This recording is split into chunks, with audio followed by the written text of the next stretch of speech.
everybody. Somebody told me to put on a suit, a tie, and be very humble and tell you people why you should vote for me. I'm not going to do that, sorry. Why? Because it's a dog and pony show. Dog and pony show. It's fake. You want a fake individual for President of the United States, please go for the Republican or Democrat candidate. Because I'm not going to be that. There's no way I'm going to give you something that I'm not. Why won't I? Because I respect you all too much to lie to you, even about who I am. I'm not going to lie to you about who I am. Look at what I'm wearing. T-shirt. I can't get back front of a pair of blue jeans and a ball cap. Why? Because I was out back in my yard building a chicken coop. Yes, a little chicken coop. My daughter's going to have chickens. I live in the city limits of Norfolk. We're going to have a couple of chickens. She's going to have a couple of chickens, no roosters.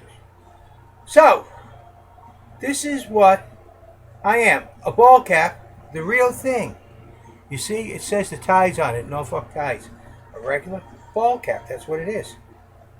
Not a fake. Look at the way it's folded, bent, and everything.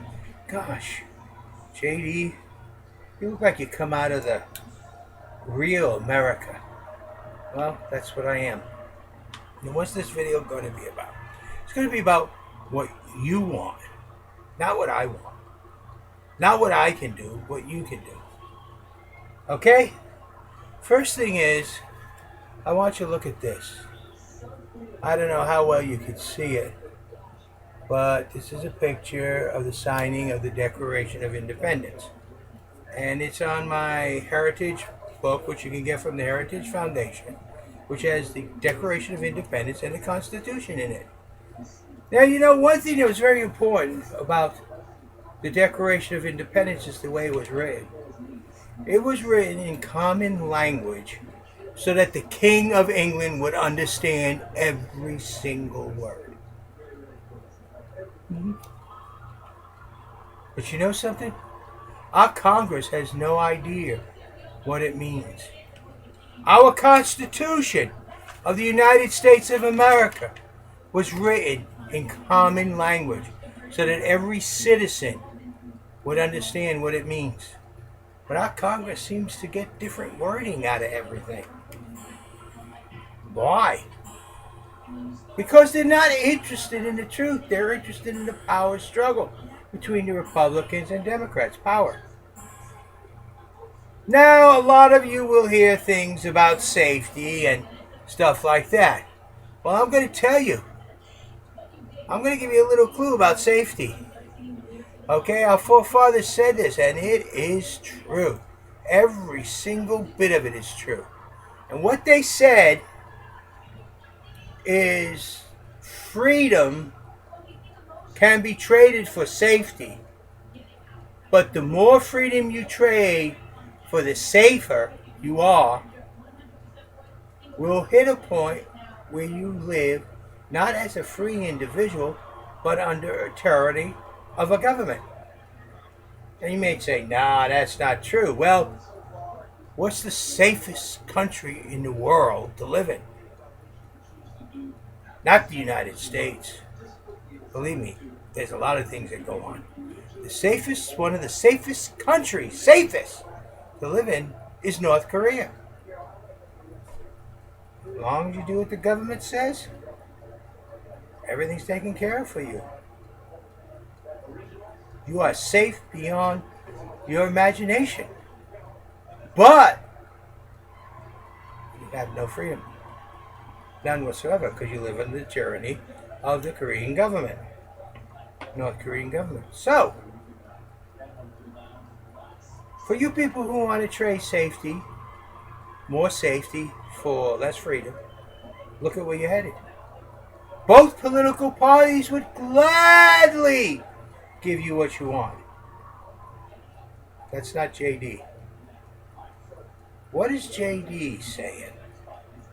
JD's saying it's time for you, the people, to band together with me and for us to take our government back from the political parties, political machines, and the iconic rich. And there's hundreds of things that we're going to have to do. We have problems with illegal aliens. Is it the illegal aliens the problem, or is it the rich the problem? The only reason we have illegal aliens is because they can get jobs. You all complain. Say, hey, they're taking jobs we can do. No, what's happening is the rich are hiring them, not paying taxes, not paying Social Security, not paying Medicaid, not paying Medicare, and giving them a cheaper salary. That's what's happening. So what should we do? Well, let's put it this way. The day I get elected president, Mitt Romney better be out of this country. Because I'm arresting him for hiring an illegal alien. I'm not going to go after the illegal aliens. I'm going to go after the CEOs and the human resources for hiring them. It's against the law. You remove the source of the problem, you fix the problem. I got nothing against the illegal aliens. Actually, nothing. I have it against the people that hire them. You might say, well, they're doing business. Well, let's see who else does business. The guy who sells drugs on the corner, he's doing business. He buys drugs at one price, sells it at another to people who are willing to buy it. But you'll throw him in jail in a heartbeat. Well, that's not such a bad... No, if you have a law, we don't need new laws. We have enough laws in this country. Do you get my drift? How about our taxation? We have the most, the Declaration of Independence says taxation without representation. Just because we voted in a congressman or senator, that gives us representation? No, they represent the political parties, not the people. So you got taxation of the people with the representation of the political parties. That's what you get. Now, there's a lot of people in this country. The rich is constantly complaining that they don't pay enough taxes. They should pay more. I'm not going to disagree with them or argue. But it shouldn't be a percentage more. It should be $1 more. And how many people in this country pay no taxes at all because they're really not here? They're not here legally. But they're paying no taxes too. So how do you stop that? What do we need to do to stop that? Instead of having a government taxation system based on you, the American citizen's ability to work, we should have a taxation system based on everybody's ability to spend within the country. I'm not going to call it a flat tax. I'm not going to call it a fair tax. I'm not going to call it anything but what it is. A sales tax. We should have a standard sales tax. That's what we need. Our Congress needs to stop worrying about the world and start worrying about the people. Before we doggone go and answer an emergency in another country, natural disaster, make sure our people are well taken care of and seen that they shall get back on their feet before we go to another country. Make sure that every student has education to the utmost of their ability. And you people can argue it's not in the Constitution. Who wants to argue it? I can prove in an instant it is. The federal government is to provide for the common defense of the nation. The military requires a minimum of a high school education, diploma, or equivalent. Therefore, the federal government must provide that availability to each and every citizen so that they may serve in the military honorably. This is just a few things I'm talking about. I can go on, but I was told to make it short, so I'm making it short. It's what you want that matters. Nothing else, not me. You. If you want a government that's designed by you, for you, looking out for you, then you got to get rid of the political parties. You got to go a different direction. Or you can keep what we got. Give up your freedoms. Go for safety. That's what the gun amendment's all about. It has nothing to do with anything more than reducing your freedoms, increasing your safety. We'll eventually end up with a tyranny.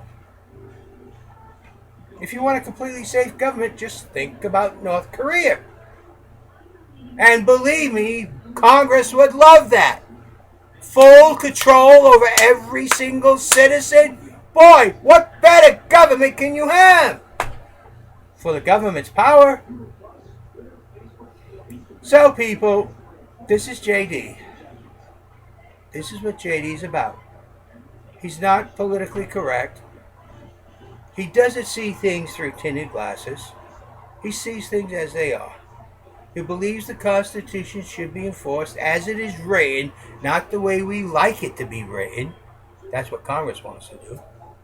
And he believes the Declaration of Independence is his founding document of this nation, as the Constitution was and is. And both should be adhered to extremely, extremely stringent. Not should be deviated to make things easy for everything. Least government sometimes is the best government. Big government is too expensive. Taxation should be based on the ability of the people to spend, not the ability of the people to work. Freedom should be based on the Constitution, not safety. Freedom should be based on the design of a free society, not a tyranny of a safe society. We don't need new laws to regulate immigration. We don't need new laws to regulate other items. We need to enforce the laws we have. So, what are we going to do? Are we going to go a different path and follow JD and let's do the right thing? Or we could continue with the political party mayhem and continue on going down the same old path. Really, what's the difference between Republican and Democrat? I heard in the news that Mitt Romney's considering running for as Democrat president this time. He was a Republican candidate last time. Think about that, people. As far as I'm concerned, both political parties do not belong in our Congress. Not at all. In fact, no political parties. Bottom line. Do you want a government of the people, by the people, for the people? Or do you want a power-hungry political machine running our government? That's your choice. This is JD. You make the decisions. I'm not going to give you a dog and pony show. I'm not going to sit here with a suit and tie on and my hair combed and for clean shaving and stuff. I'm going to sit here and tell you this is it. You choose. I don't care which way you go. But you got to make a decision. You got to make it now. Thank you. This is JD. And I can be probably the very best presidential candidate in 2016 that this country has seen in the past 50 years, if not longer. Thank you. Have a nice day. This is JD, presidential candidate for 2016. If you choose it, not me. Thank you. Have a nice night.